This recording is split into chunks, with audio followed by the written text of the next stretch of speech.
You are watching The Guy Dawson Show at WCOBM.com, the World Center of Broadcast Media, live in fabulous Las Vegas, Nevada. We are just a stone throw from the Las Vegas Strip, and I'm always talking with the guests about the fact that, boy, what a life we live. Oh, Being amazing. Here and, amazing. Amazing. And you can throw a rock from here, and you're on the right strip, on the strip. One of the most glamorous and exciting places in the entire world. Across the street is the airport. You've got the Mandalay Bay. You've got Caesars. You've got everything here. Wow. And the natural beauty, which is just half an hour away. And Right. you do. Oh, yes, People don't exactly. understand that. I'm glad you brought that up because people think it's just the strip. Well, it's not just the strip. There are other people who live here, and we all have a life, and we don't all gamble. There's a beautiful life to be had here, but it is known as the entertainment place of the world. So we keep it that way. But there is also the other life, which is fun.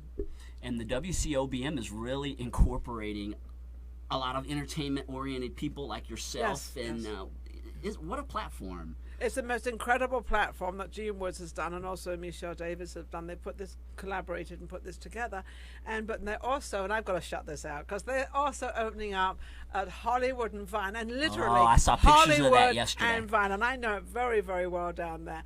And they're opening up another studio there, so they're expanding everywhere. And I believe they're going to also have another use of this company downtown Vegas. Down on Fremont Street, we will be broadcasting from Neapolis. Right now, we're broadcasting. This is actually the corporate studio. You're in the corporate office. Yes, Woohoo! we are in the corporate offices of the World Center of Broadcast Media, soon to be on Fremont Street and other states. They have a really brilliant, I think, business model and concept. Yeah, they have a with great this. concept of what they're doing. They're small. It's exactly the size you wanted. They've got everything very, very professional, and I think that's what it is. When you've got something small and professional, that's really where it's going. And of course, internet. And you have quite a history with internet television. I've been doing internet television actually for the past 5 or 6 years now, and I really thoroughly enjoy it. But I always wanted to go into the internet because the only problem is that I had a children's show called Voices of Tomorrow.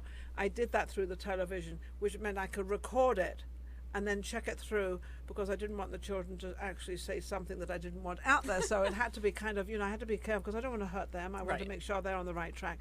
I did over 400 shows. There was not one single word I had to take out on whatever the children had said. Not one word. They never said one single bad word or wrong word or anything. Never.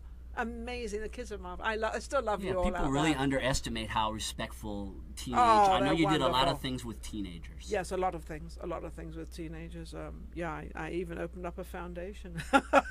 I know. Well, let's talk about that. Right before we went to break, I was speaking about some of the philanthropic things that you have done, and it's really it kind of interweaves with your broadcasting. As I wrote the press release recently about you, and I learned so much about the things that you have done. Wait a second. What this guy does is the publicity and helping other people out there. So, and you actually he wrote the most incredible press release for me, and I actually approved. I thought, wow, who wrote this? Oh, thank you. Yes, and if you would like to have another press release written, please get in contact with A little bit of advertising going on. Not at all shameless plug. No, I'm never ashamed of giving somebody a plug. Why not? Anyway, but I opened up this foundation. The reason I opened up the foundation is I had started this show called Voices of Tomorrow, and I couldn't get funding for it. It was, because it was children, and nobody wants to help children, and I wanted to help children because when I was very young, when I left my household and went on my own at 16, I had no help. So everything I had learned, I wanted to give back to the children to let them know that they, could do it out there, that they had, that everybody has something, everybody. And I was, so anyway, I couldn't get any funding for it. So I thought, okay, fine, I'll open up a foundation. And I opened up the foundation, and we made money through that, which went into the broadcasting, which we didn't really need much money. We did everything, a lot of stuff on location. I had the whole of the school system in Los Angeles helping me. Everybody helped me. It was amazing. It was absolutely wonderful. And you did that for many years. I did that for 16 years. And what it was a platform to give our younger generation a voice in society so that we could listen to them. Because I personally feel a lot of the young kids have they fall through the cracks and nobody cares about them. And I just felt for what I went through as a child as well, and also going into the business world, that I could actually give them something, which I did. And then I had another woman, Kathleen Tucker, and she connected me with people in Africa, and we actually funded 3 camps there in Africa. And we served. I call it. And we were served. saying when we were in the green room prior to the show, we were saying that this is WCOBM's version of Oprah Winfrey, and Yeah, I got she is helping large groups of people. To Yeah, we this had day. 1,000. Yes, we had 1,000 kids over there. We started with 600. Now all these kids were orphaned either from AIDS or alcohol or whatever. What happened to the parents, whatever the situation was, it didn't matter to us. And so we had these 3 camps. We had Kakamega, Nabil, and Kubaya. And these were incredible camps. And when I did a documentary over there, I took my crew over there and we all did a documentary. And they would sing, they would harmonize, and all these kids would come out. And as I'm walking in, all these kids are singing, and they've got all these banners, Kids Talk Foundation, and all these people. It was just the most amazing, most beautiful thing I think I've ever experienced. Absolutely incredible.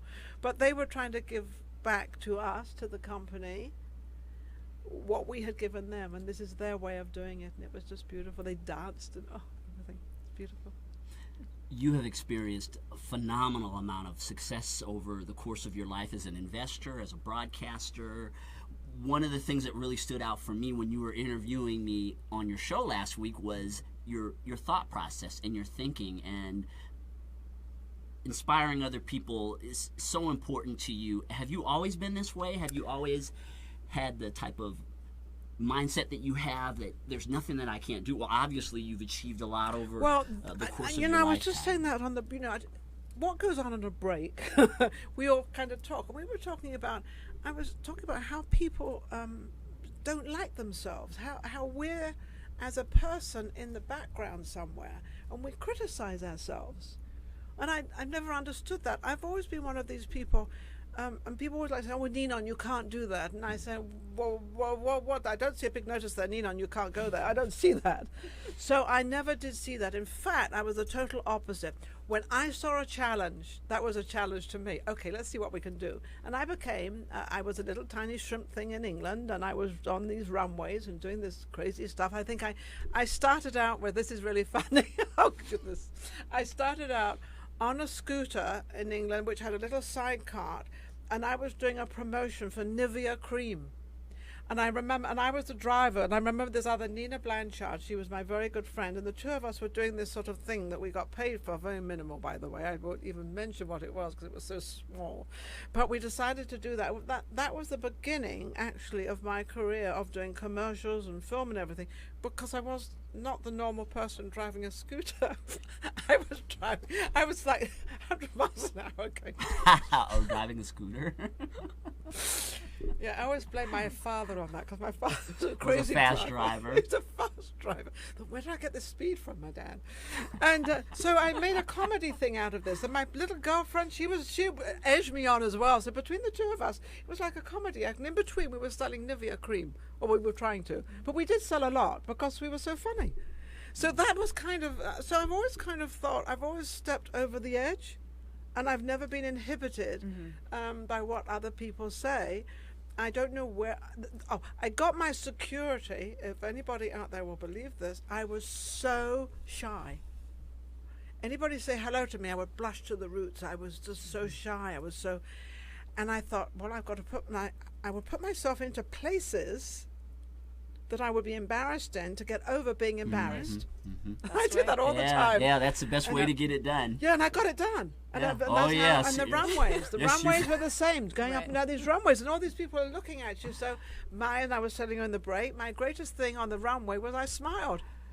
And that's my greatest calling card, the smile. Ninon, we're going to take a commercial break, and when we come back, I want to talk about Ninon Live. It is a phenomenal show here at WCOBM. See you all in a few minutes with more of The Guy Dawson Show.